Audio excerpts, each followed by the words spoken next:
All right. I think we're live. All right, what's going on, guys? Doc Danny here with Yves Gege in the PT Entrepreneur Facebook group and the PT Entrepreneur podcast. We're listening to this on the podcast. Thanks for listening, as always. Today, what we're doing is we're talking about limiting beliefs and something that I feel like it might be the biggest. It might be the biggest roadblock that most people have to really work past in order to have a successful practice. Especially a successful practice, well, a couple levels. A successful practice where they're charging what they're worth, and that they can and probably do scale past themselves, right? And what's interesting about this topic is just how much external views, opinions, and beliefs that you create, whether that be in your profession, from your family, from early childhood, affect the way that you view other things in the world. So we're going to apply this to the business sense, right? But in a lot of ways, it can apply to almost anything. So we're probably going to get, it's going to feel maybe like a therapy session for some of you, and maybe that's what you need. I'll talk about that a little bit too. So I don't know, Yves, what would you consider like limiting beliefs? Like, where do you see them sort of like pop up and really affect people negatively? Yeah. I mean, I've been having conversations with physical therapists and starting their own cash business for, just like you, like probably close to a decade. And I love our profession. I love our people, but it's almost like, I don't know if we get it from like, if it's just the tendency or we get it from school, but like, we have this like idea that we're like kind of second rate healthcare providers a little bit, it's like we're subservient to doctors and like, we need to get all these, we don't have direct access. And luckily all those things are moving in the right direction. And I think the newest group of people coming up have a little bit more like, let's go for it. But, I just like so challenging. It's like, okay, I need to start my own business. They have to break the belief of, being able to charge enough, break the belief that like, they don't need to go get an MBA and like, go do all this like education to go start a business. And it's super hard. You have to wait a decade. Because I thought of somebody today, they're like, they was told I have to wait a decade. And I was like, where does that number even come from? It's just like this arbitrary number that, we just have to get. And so, yeah, I think, there's probably just a lot for us to kind of unpack and, hopefully we can just like start having these conversations and changing it a little bit. Yeah. And I think it's something you can see. Some people maybe like self-belief or belief in yourself and what you're capable of. And it's interesting to see where that gets stress tested, right? Because I think some people are sort of like naturally maybe a little more confident in their abilities of what they can do and really whatever it is, they're trying to do than others. But everybody gets to a point where they have failure in whatever they're trying to do, or they don't have the success they want as fast as they want it. And then all of a sudden it's like their reality has been really shaken. And they're just like, oh my gosh, is this even possible? Is this something that I can do? And what's interesting about that is that usually is the difference between where a lot of people will either start to work past that or they give up. And for different people, it's different stages, right? So this idea of like limiting beliefs, the way I look at it is, and it really comes back to just sort of like your own sort of mental reference or mindset of what you can do. And there's like what we want to do, like what our big mission is and why we're doing what we're doing, which I think is really important. But then it's also like, do you feel capable is one, but then also, do you feel like worthy of doing or accomplishing the things that you say you want to do? Because that's a whole different problem, right? Like some of us feel like they feel bad when they have success. It's the whole like tall poppy theory, right? It's like you cut down the tall poppy or the nail that sticks out gets hammered back down. And I don't think our country is quite as bad about this as maybe other places where they don't really embrace entrepreneurship, like people like us that want to try to strive for more. But in a lot of places it is. And maybe you're in a smaller town, right? Where like people see you trying to succeed and progress. And maybe they view that as a threat where they think you're trying to move past them. and that creates stress for them. And then they try to, influence you to not do that, right? And then that's even more external pressure that creates these limiting beliefs that is so hard to deal with. I think it's really one of the more challenging problems, to deal with. But internally or externally, we still have to deal with it in the same way to break these false beliefs if we're trying to get where we're trying to go, right? And everybody's going to have that. To some degree, they're going to have to deal with that. Yeah. It's so interesting. So many things popped up in my head, like the idea of being worthy, the idea of, being successful. Like that's something both of us had to work through too, right? Like the idea of like, hey, do we feel successful? Like, yes and no. And just the idea of putting yourself kind of out there, because when you think about it, like where my brain goes is like, look at movies, look at culture. And like almost always the villain is kind of the like rich, successful guy. And he's doing it in a way that like, is backstabbing and like not the right way. So it's like, I wonder if that's part of it. It's like, man, if I'm successful, that means that like people are going to think of me as this person who's like lied and, cheated to kind of get here. And like, and we know that like, do those people exist at the top? Absolutely. But the majority of people, I feel like, are almost trying to do the right thing, have worked really, really hard, fell on their ass 20, 30, 40, 50 times, and then kind of like eventually, have figured it out and have had some semblance of success. So there's probably so much mix there of also like their upbringing and like the failure from their parents and like not putting themselves out there. So yeah, I think you're right. It's going to end up being a therapy session, but it's so much to unpack.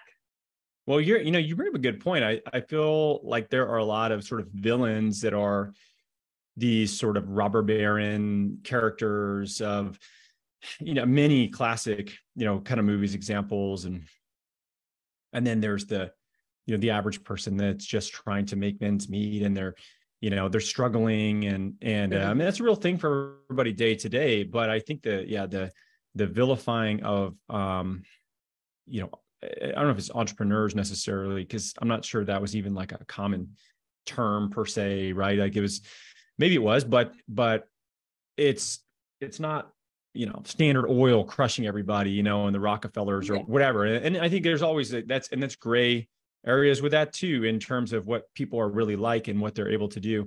It's interesting because I think when we look at this, a lot of those people are just, they're achieving success for different reasons. For me and what really drives me in a lot of ways now is a very positive thing, right? It's the impact we see with the people that we work with. It's what I see them be able to do outside of their business, right? And the financial security that they can develop, the time freedom to be able to do the things with their family that they like to do, as well as having a big impact on their community and using their natural tendency to want to be creative to build a business and a culture that they really they define, and that is very personally rewarding. And for a lot of people, that removes a ton of burnout from the profession, right? So those are all positive things, but that's not how it started, right? For a lot of it, it was just like very negative. It's just me trying to prove things.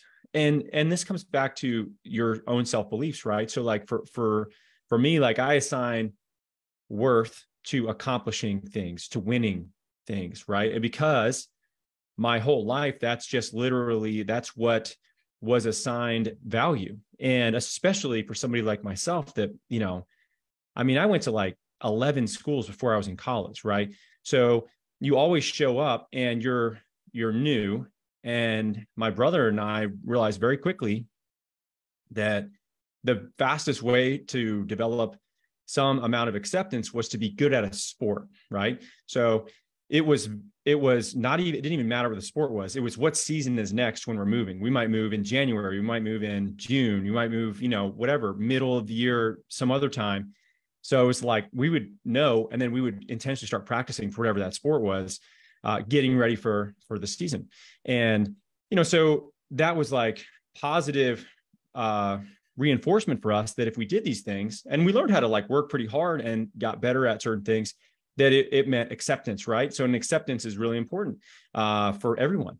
But for someone that has like no deep roots, like people, if someone asks me like, where are you from? It's just like the weirdest question for me to answer because I have no answer for that, right? I'm from every military base that I've ever been at, right? And they're all kind of look the same, but they're all in different places. So like that sort of like idea of acceptance for me came from competition, from winning, and from being like a valuable part of whatever team I was in. But now, and that has its own positive traits, right? So like you put me in the military, and that's a great environment for that because it's very competitive. You wear your awards on your chest. It's very mission driven stuff.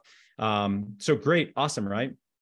But that's just really not necessarily like the idea of acceptance from only winning is not a great place to live because the fear of failure, it becomes a significant problem. And this is where a lot of people probably fall into the camp that I fell into, which was working really hard not to fail versus, working towards a thing that is important because of positive reasons. So these limiting beliefs for me, like this is a good example of a deep rooted one that has positive and negative elements to it, to where, if you think that the only reason that you get accepted is because you win, and if you don't, you lose, you become a highly competitive person, but not necessarily the nicest person to be around either, right? So that can have its own limitations in terms of what you're able to do, because you're never really coming from a great spot. And that's not a great place to be a leader either, because then you apply that to your own people.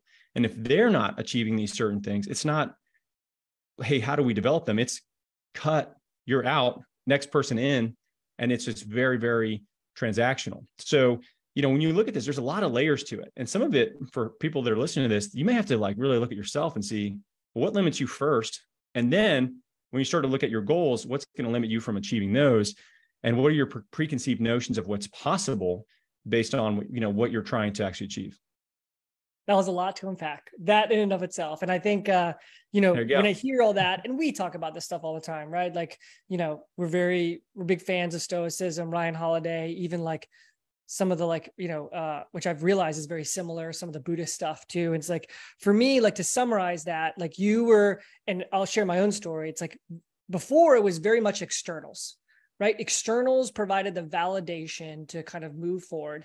And then you have to, at some point, in order to grow, I think, as a person and to like be more successful, at least in my eyes, it has to move to something more internal, right? You have to like realize, okay, I'm worthy, like in and of myself, right? And like it goes from external validation to like actually what provides fulfillment for myself, right? Like, it kind of comes, not to get too hokey, it comes from like inward and then out, as opposed from outward and I think to in, right? So to share my own story, for me, I had a special needs sister growing up.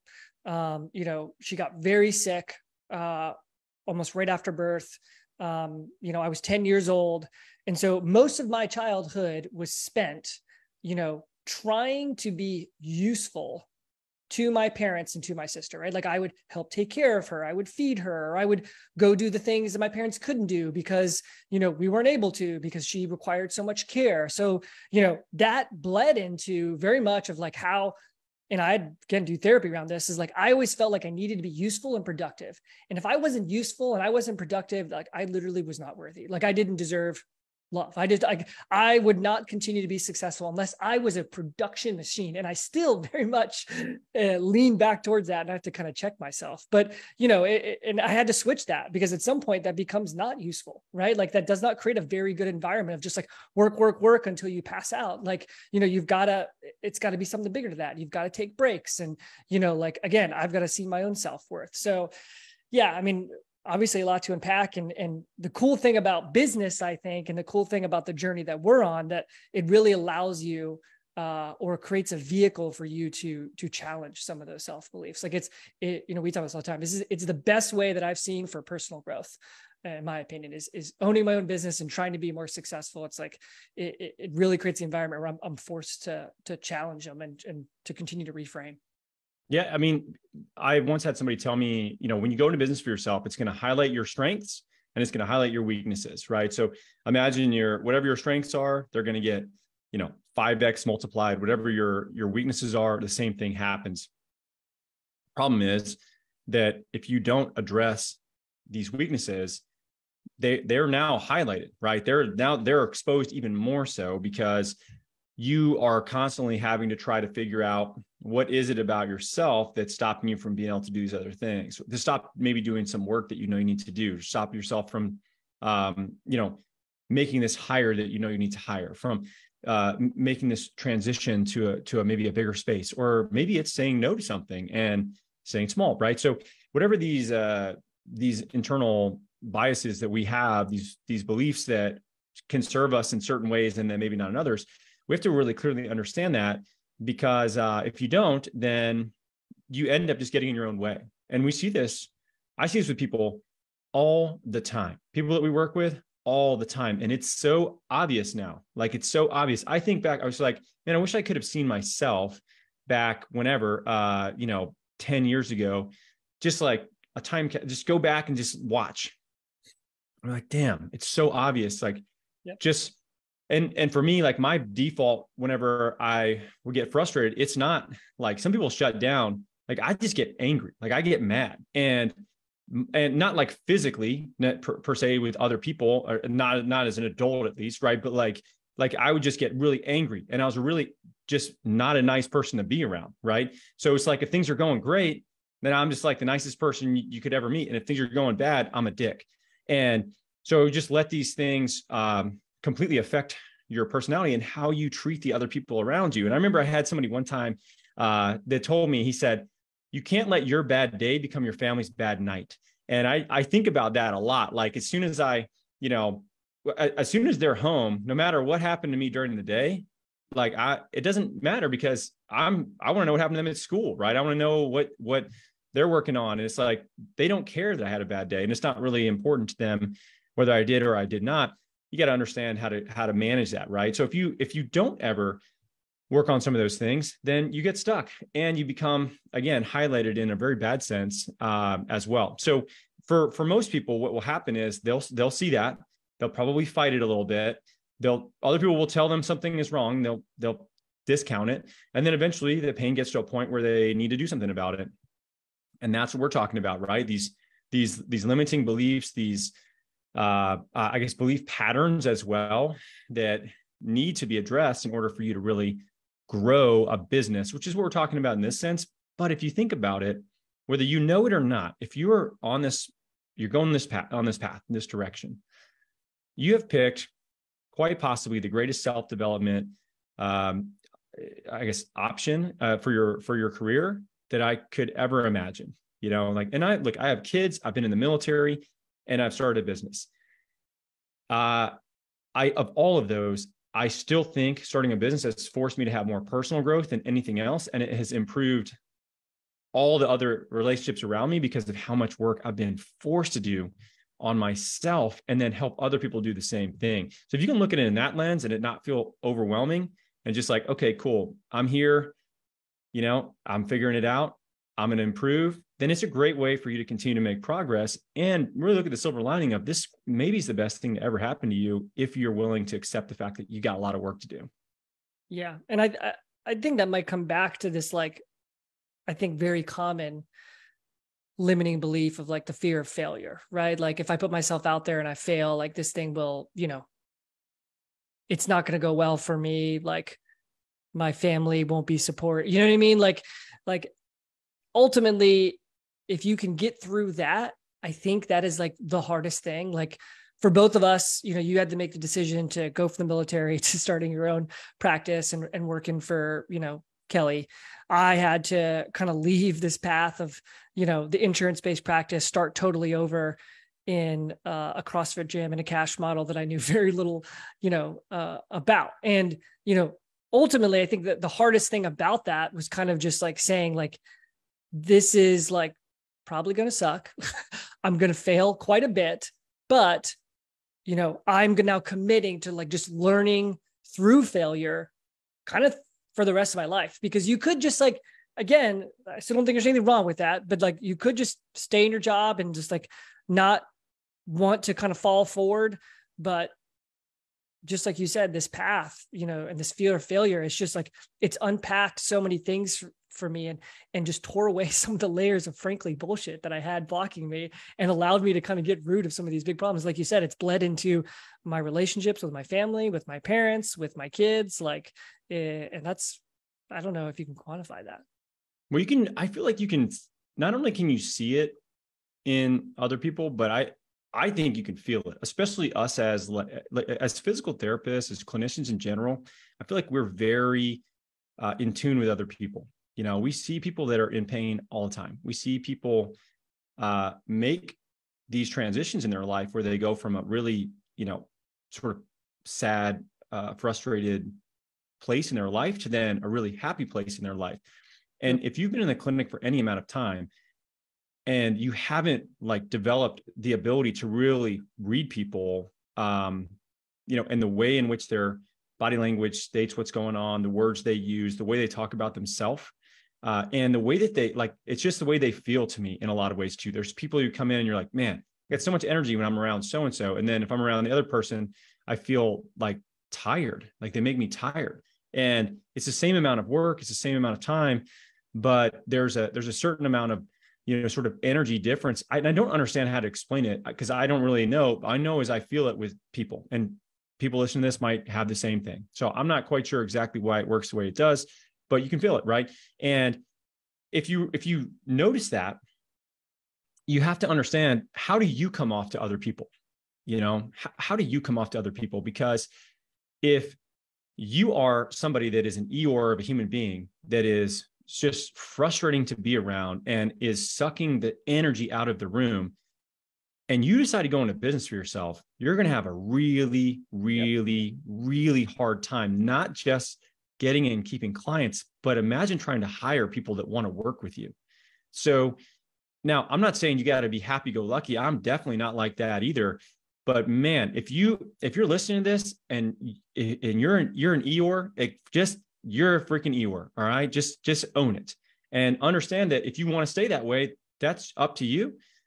And then maybe that's your natural set point, but looking at how do you improve your ability to be optimistic and positive and bring energy to other people that you're working with, it will dramatically change your life.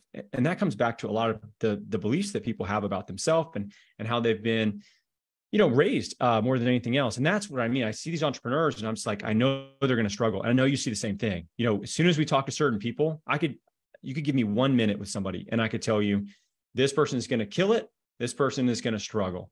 Not to say that we don't help them both. We obviously do, but we know certain ones are going to have a harder time, and they got to be willing to say, okay, it's not just marketing and sales. It's not just what I put on my website. It's also these other things that are going to come back to what we're talking about today and limiting, the way in which you interact with other people and the beliefs you have about what you're capable of.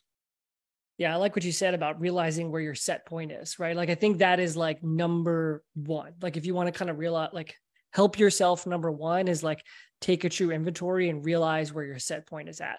And most people don't do that, right? Most people will, just like you said, come up with every excuse in the book. Oh, it's not me, it's other people. But if you can say, all right, this is who I am, this is my natural set point, I need to work towards bettering myself, then, God, most of the battle is already done, my natural set point. And it was really useful in the beginning.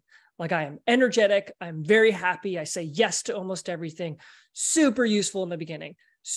Terrible once you are really far in business and you can no longer keep up. Absolutely destructive. Yeah. And we talked about that in the last podcast. So I have these checkpoints now that I do. I don't make a decision on anything for at least a week, almost always. And almost always, it's funny, to this day, it's as soon as I hear about something, it's a hell yes. And by the end of the week, it's probably a hell no. It's just I just know that about myself. So I freaking wait a week. And so, yeah, I think if you can do that work, oh my God, that just will be so useful. And I think that is kind of step one.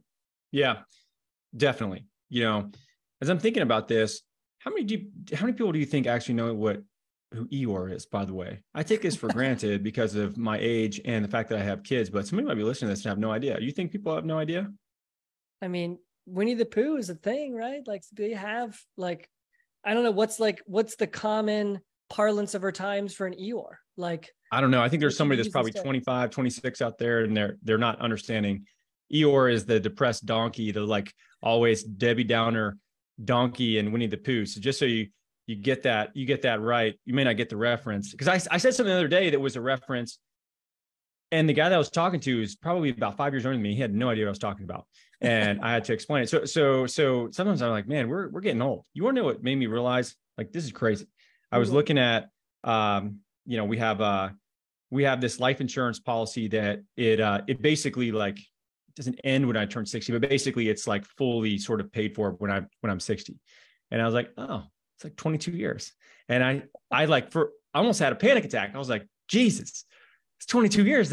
I'm like 2/3 of the way there, basically, right? Like, it's crazy, man, when you really think about how fast stuff happens. And I guess to bring it back to this is like, it does happen fast. And some of these things that are important to us that are going to lead to the goals we want, like working on your beliefs and your belief patterns to achieve the things that you want to do, it's just going to make it happen so much faster, and especially like, let's say you've decided, okay, I'm diving into entrepreneurship. I'm starting my own practice. Cool. In its own right, hard decision to make. There's a few limiting beliefs about what you can do with that business that many of you probably will have that we definitely have, right? So number one, you can't charge more than X amount. And we see this just happened just today. We were talking to somebody that was telling us about a business owner they were working with, and they were charging, like, I think it was like $100 to $120 a visit, living in a major city, like one of the top 10 cities in the country, right? So that is really low. That's really low. But they have a limiting belief that if they charge more than that, then no one's going to work with them. How about the fact that cash practices don't scale? I can tell you, I had multiple people that I actually had quite a bit of respect for that told me, there's no way. It's impossible. You have to be okay with the fact that you're just creating a job for yourself. It might be a fun job, but that's what you're doing. So, I mean, who are you going to, that's like, what am I supposed to do? This person knows what they're talking about, right? They're seasoned entrepreneurs. Okay, fine. It's just a job. And then that's your limiting belief. And then it's like, you can't grow this to a 7-figure business. You can't grow a practice to a 7-figure business.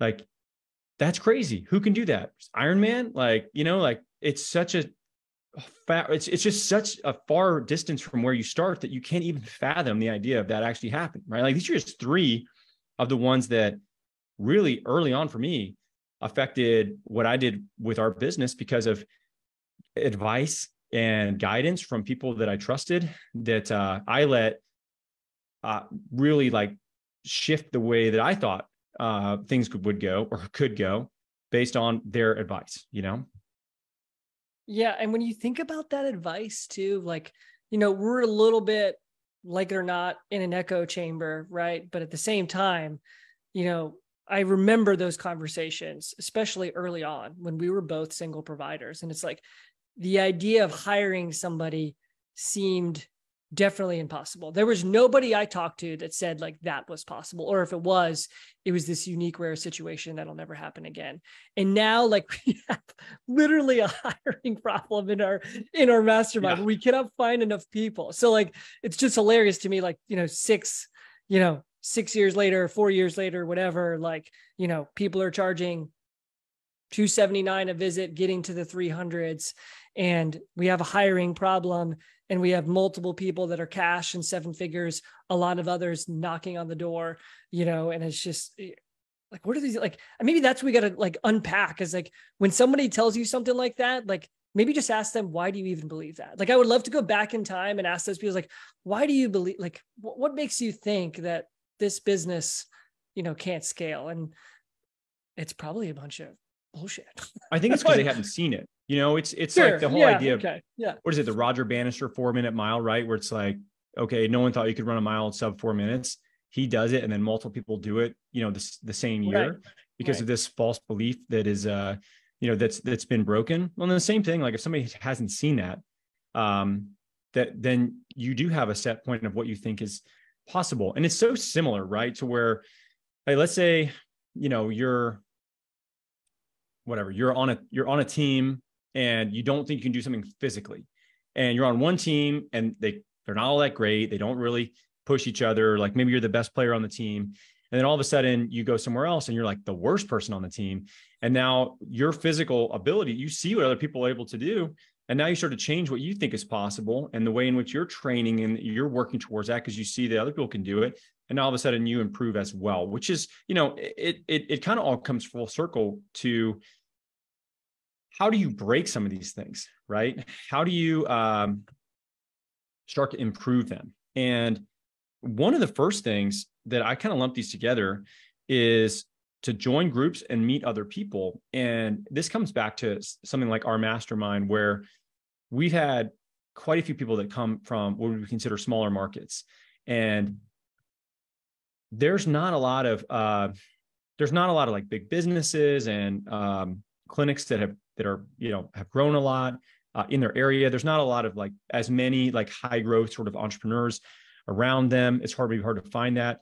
And all of a sudden they get looped into a group like our mastermind, and it's chock full of these people that also happen to have the same business model as you.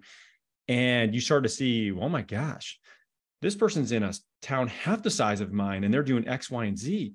And now all of a sudden you have that conversation with that person. And the next thing you know, you change the way that you view that town that you're in. You go back and you start seeing all these opportunities everywhere. And you have this ongoing cadence of communication with the right people.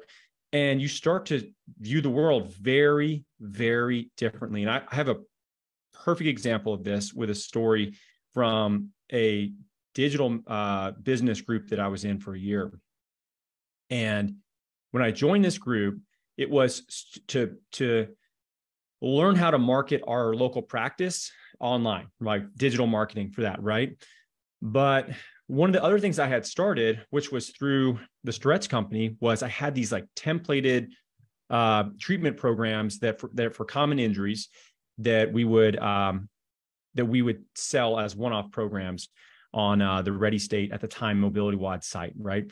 And I was like, I just didn't think it'd be much to that. Like it's not something I thought would be a major profit center, and it's actually very hard to sell these one-off programs. But when I joined this group, I went to one of the events they had, and we're out in Phoenix, Arizona. And I sit down at the event the first day, and next to me is this girl. She's like 18 years old.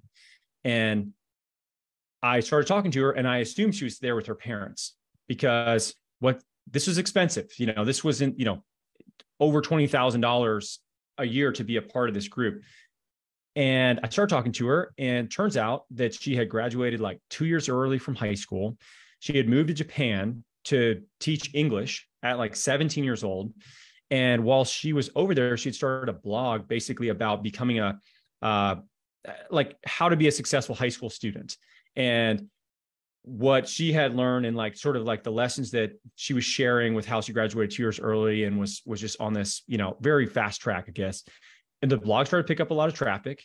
And she had started this coaching program. It was like $1,000 to join this program. She worked with parents basically and their kids to learn skills that she had developed.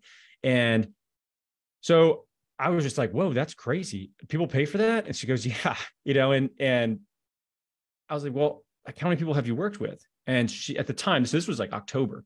At the time, she said she had worked with 250 clients that year. So now I did the math on it, not that hard. She had $250,000, 18 years old, helping parents develop better high school students. And I was sitting there thinking, I'm just trying to get some patients in the door from digital, resources. And I was like, this is crazy. This is like, I just couldn't believe it. It blew my mind that this person was sitting next to me. And now the way I looked at business in general after that, it changed just literally from me sitting down next to this person. I don't remember her name, but it was such a big impact on me that to this day, if I hadn't gone there, PT Biz probably wouldn't even exist. That's incredible. I've never heard that story. That's nuts. I think of a couple things. It was one of our first events. I think it was, the original 7 of us, and it was, Matt Zanis, shout out to him. And he said it, I think I've heard it before, but never heard it in this context. And it was like iron sharpens iron, and I was just like, man, like that is such a good point, right? Like you get around kind of people who are pushing the profession forward. People are very similar to you on the kind of same mission. And you could just see like, it just elevates, the entire group. Like, another analogy is like, I've watched a lot of CrossFit, you know, some of these games athletes, like they would train on their own and they would be a mediocre athlete. And then they would go, you'd see them, they would all start training together because they were probably the top person in their gym, but now they're training with, you know, Matt Frazier, Rich Froning, and they're just like, they have to struggle. And so like all of them, they become this amazing athlete, right? So like, if you're around other people, like just naturally, you know, you're going to elevate your game, you know, and seeing it and like, you know, we put a lot of social proof and reading that is fine. But once you get around them, you know, and we've seen this, we've had some conversations with some pretty high level entrepreneurs. Once you just like have conversations with these people and just like, it makes it more real, that helps so much to break some of those false beliefs. Like, man, I can do this too. Like another really good analogy, which I talk about all the time, is like when I came to your office and it was just like, Danny's not doing anything special. It's like, I can go do cash BT too. Like, you just put this band around somebody and told them to breathe for 20 minutes. And then they talked for 30 minutes and he charged, you know, $175. Like, okay, game on, Danny. Let's see if I can do this too. You know, like it's, yeah, like again, like, and we had a lot of conversations, but going there in person and just like us two, just like talking and spending some time together was just like it. I think it's still one of the most powerful things about being part of a group is like, it is probably one of the best ways to break some of your false beliefs. Yeah, I think it's the most powerful way. And it's not the easiest way to do it because it could be an investment. It's your time. It's like lots of things. But I mean, I remember a local group that I joined. We had the guy that was like the lead guy for the small group that I was in.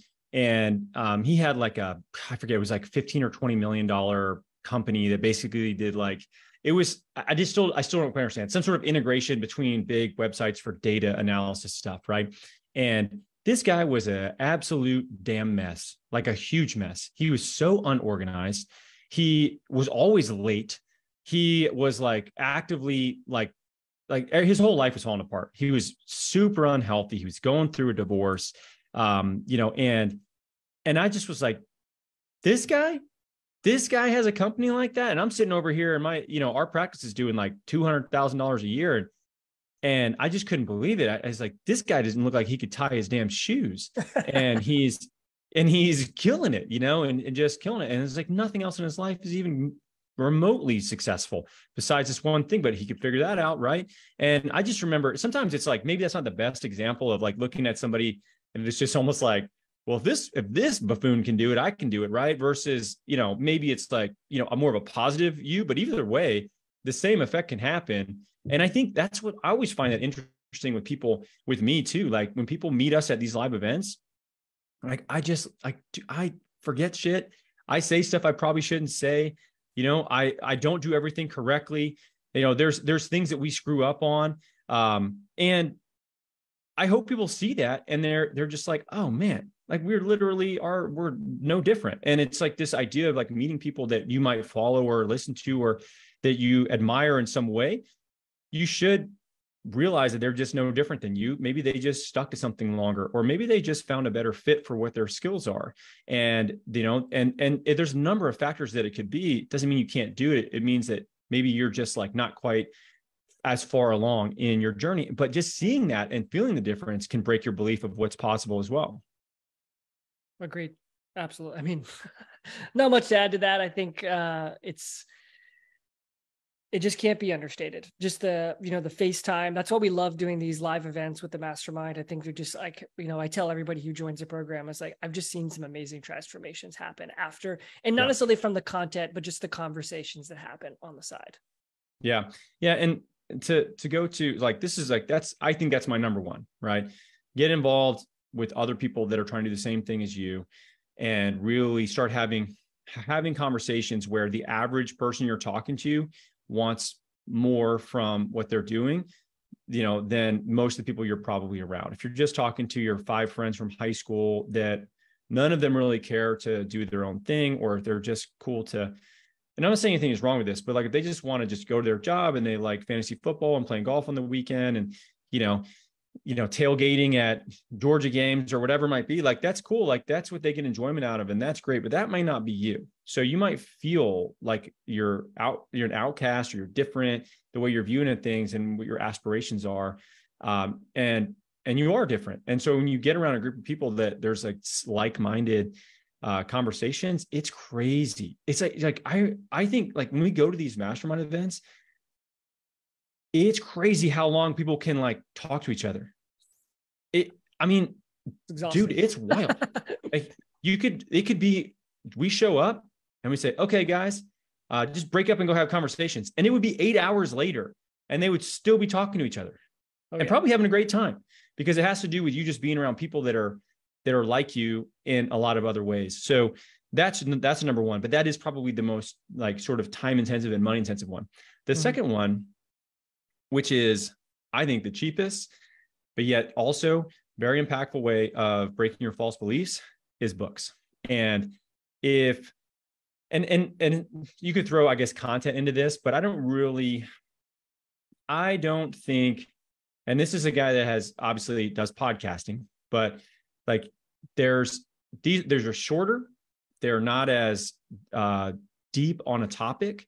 And I don't think they have as profound of an impact on you as reading an entire book, And I have a friend that I'll work out with, and he said something the other day, and he says, one of his favorite questions to ask people, and this guy is like a partner in a liquor sales company. Basically, he mainly like specializes in like selling wine. And he goes, I meet people all the time. He's like, my favorite question to ask him is, what are you reading right now? Right? Like, that's like one of his favorite questions is, what are you reading right now? And I've started asking people the same thing. And people that don't read anything, that's usually not a good sign for me. And then people and it'll tell you what they're actually really interested in, right? So if somebody's like, oh, I'm reading The Intelligent Investor about whatever. So they're, okay, you're interested in finance and personal, personal finance and financial freedom. Okay, cool. Or somebody's reading a parenting book, right? Like, all right, cool. Now you're trying to become a better parent. You're progressing in that realm, right? Or you're reading the Starrett's new book about, Built to Move and health and wellness and all that. And it'll tell you what people are naturally interested in. So whatever they're turning their attention to, they're going to get better at. So I guess the question for people listening to this is, what are you reading, right? What are you reading that's either moving you in the right direction with something or it's not? And if you're just reading fiction, there's nothing wrong with that. At least you're reading something. But, you got to really look at what you're trying to improve and what books can potentially help you get there, because they are not expensive. They just take your attention, they take time, and it takes you actually thinking about some of these concepts to really make a difference. Yeah, I think if you look at, there's a lot of people who put a lot of data in the entrepreneurship world. I feel like one thing that I hear from everybody that is uniform is that to be successful, you have to consume books. Like you need to read quite a bit. And the next one I've heard, which I want to dive into a little bit, is they actually read biographies and autobiographies. Like that is another very, very common, which I found kind of interesting. So I'm kind of delving into that world a little bit. I'm reading Richard Branson's autobiography right now.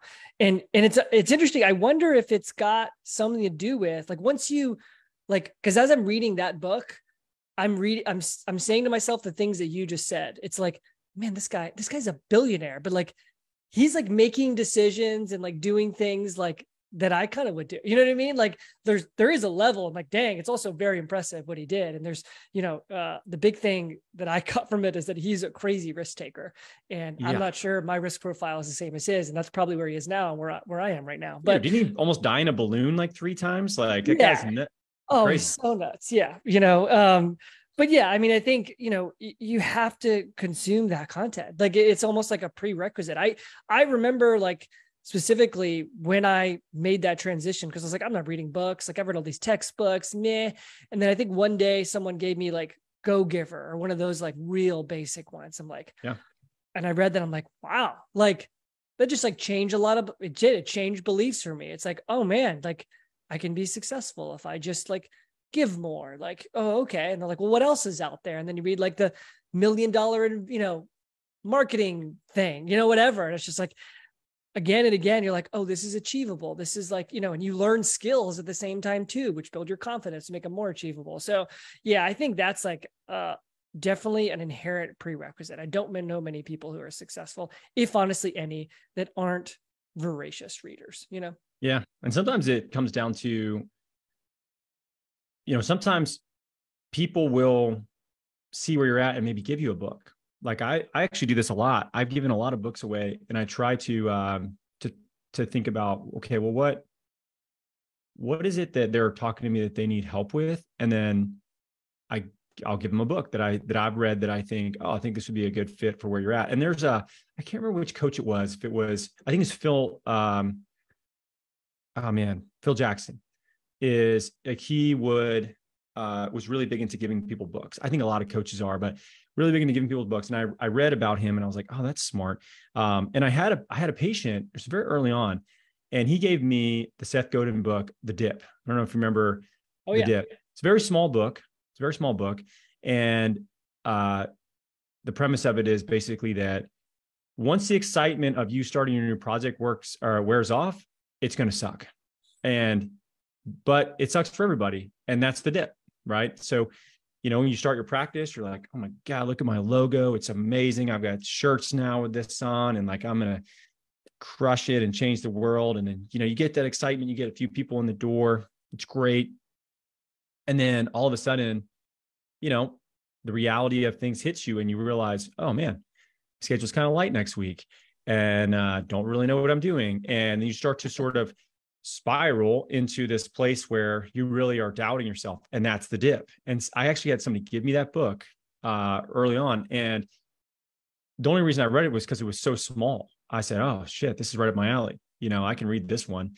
And it made a big difference on me and this person actually, it was great. They knew, they're like, oh, this is going to be a good book for you at this time. So I do that with lots of people in different contexts. Like my neighbor, when they had their son, I gave him Stillness is the Key. I was like, hey, it's about to get real loud in your house.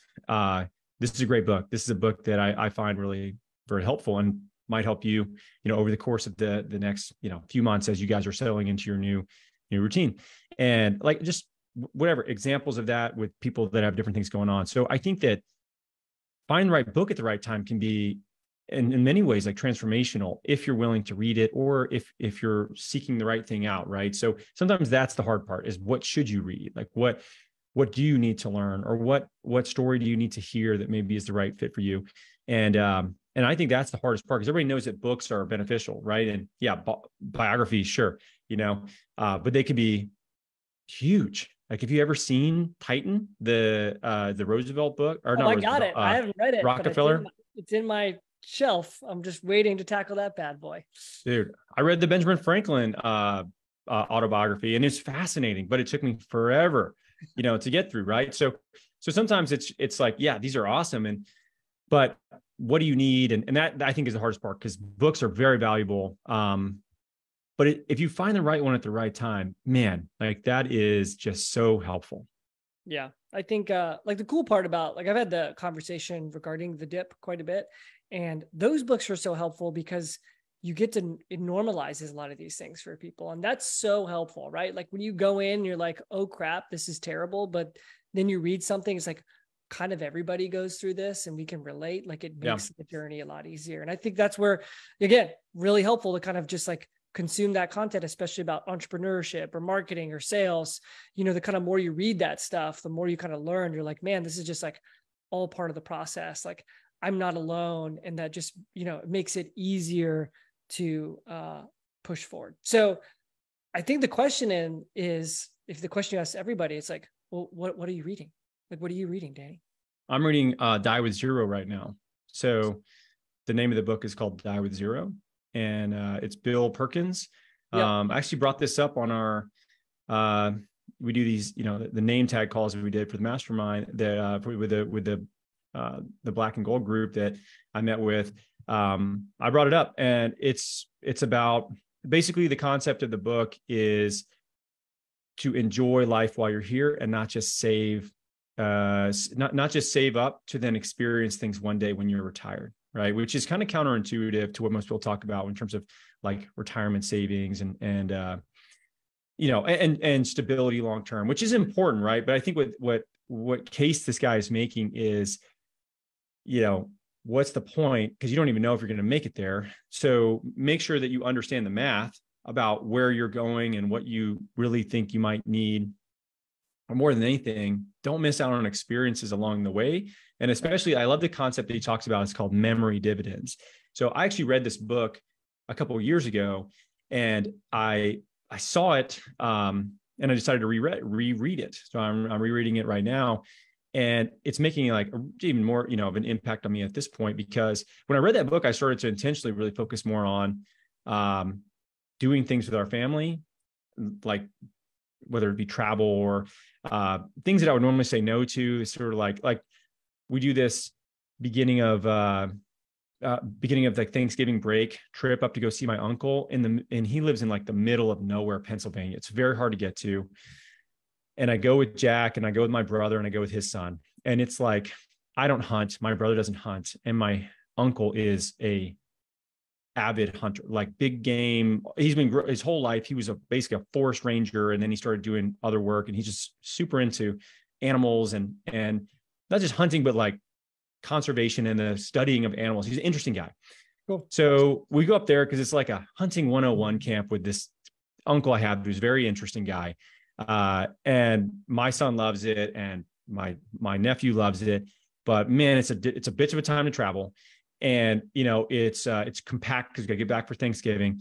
But I started making a conscious effort that I'm going to do this. Like, this is important to do. These are experiences that I want to have with with my kids, or with my son, who's interested in this. And this is the best person I know, and he loves going up there. Right. So we make that conscious effort to do so. And it's because I think of the concept of like this meaningful time and memory dividends, right? So like, I'll give you a good example. Last year we went up there and I felt terrible.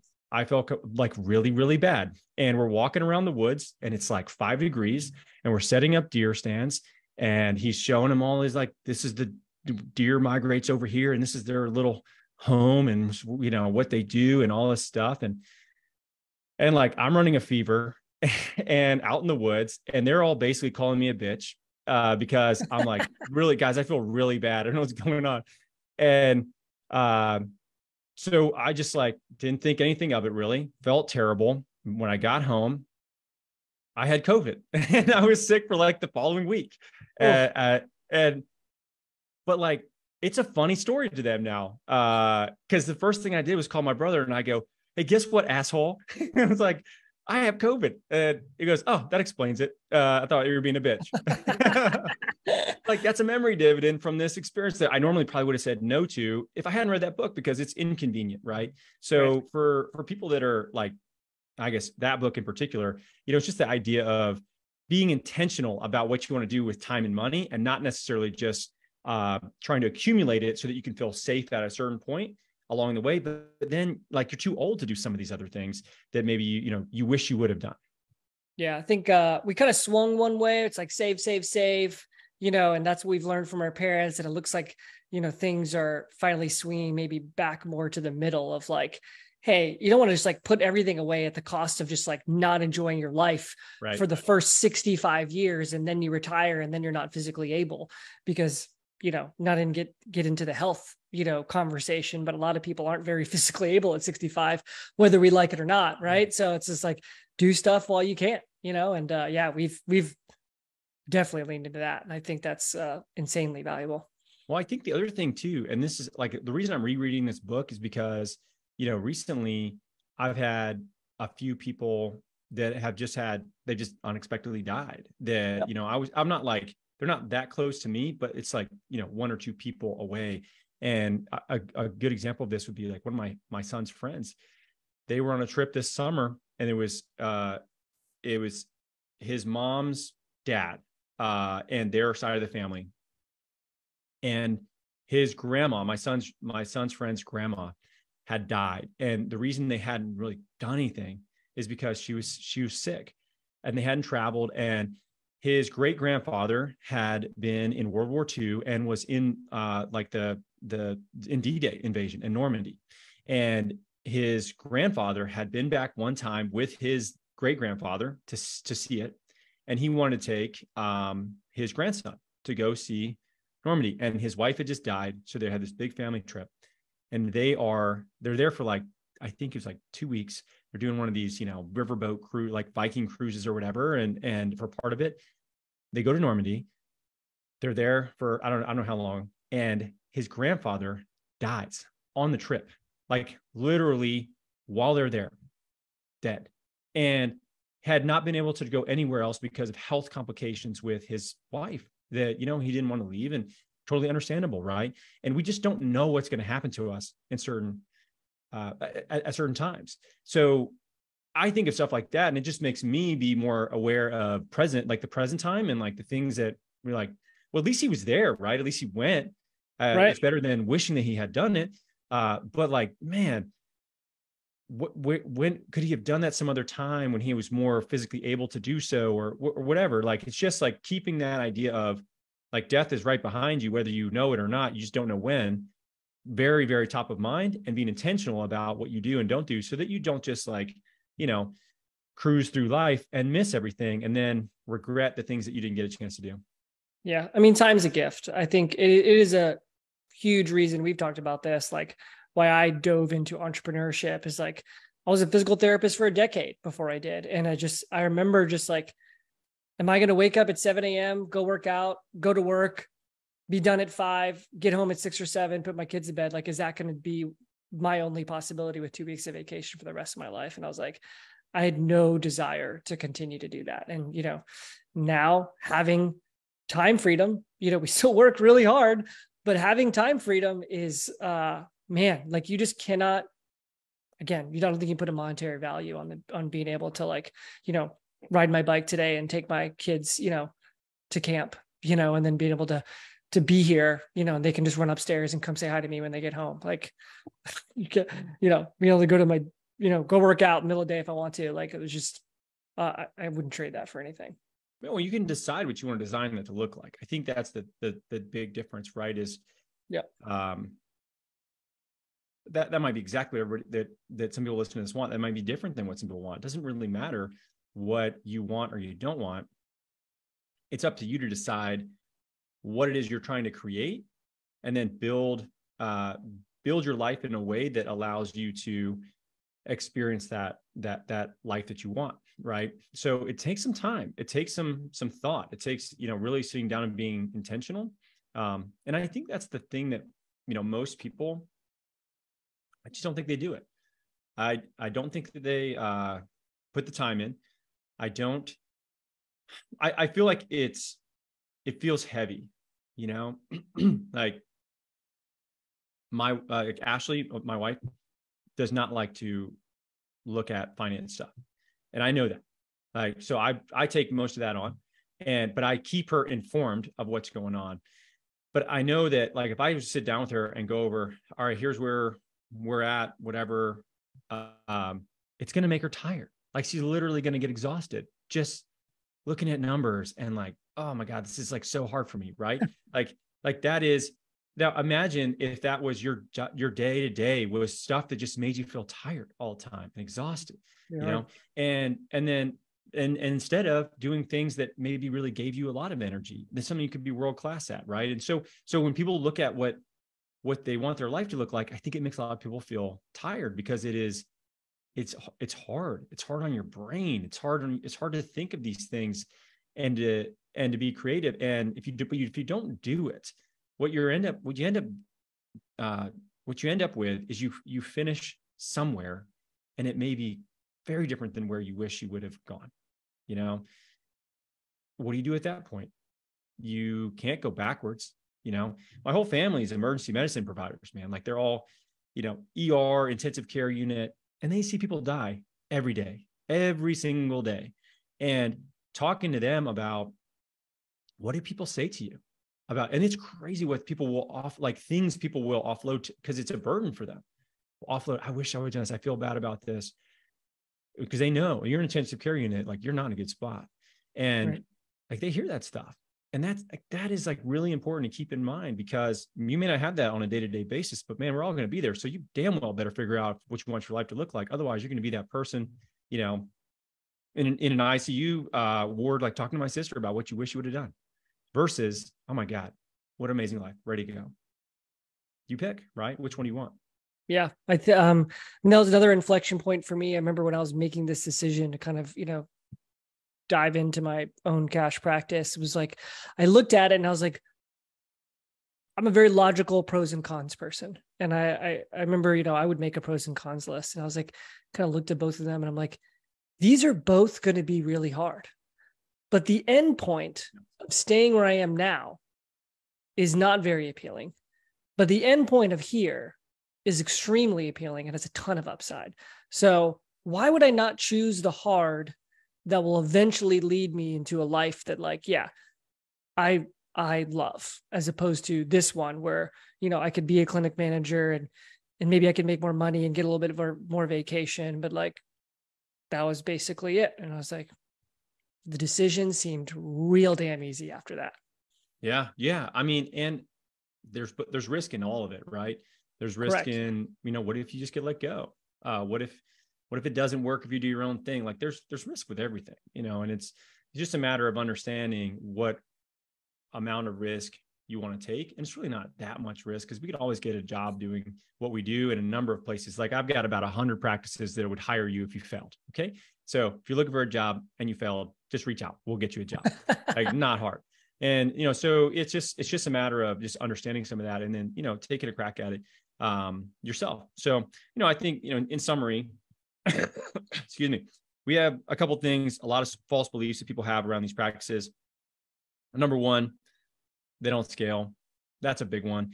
You can only charge X amount, like especially, you can only charge $80 or whatever, something really low.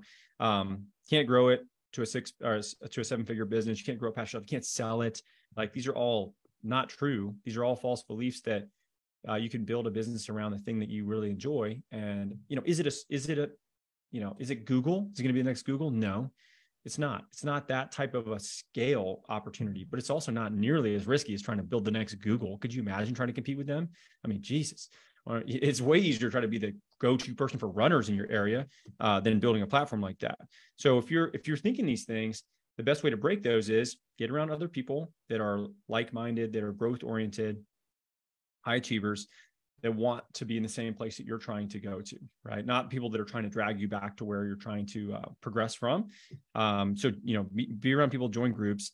And then the easiest thing is to start reading, just start reading books that are going to really force you to think about your views and the world in maybe a different way. And yeah, I mean, the easy place to start if you're just getting started, I think The Dip is a great book. We already brought that up. If you want to read what I'm reading now, maybe it's a good book for you. Maybe it makes no sense at this point for you to read Die with Zero. It may make no sense at all. But there's any number of other books. We even have a book list. If you go to our Facebook group or you're in the listeners right now, just, there's a post in here. There you can get the book list that we have, and our team will just send it to you. And we have, I think it's like top 25 books in there that were really impactful on us, that you can just start there and start chipping away at that.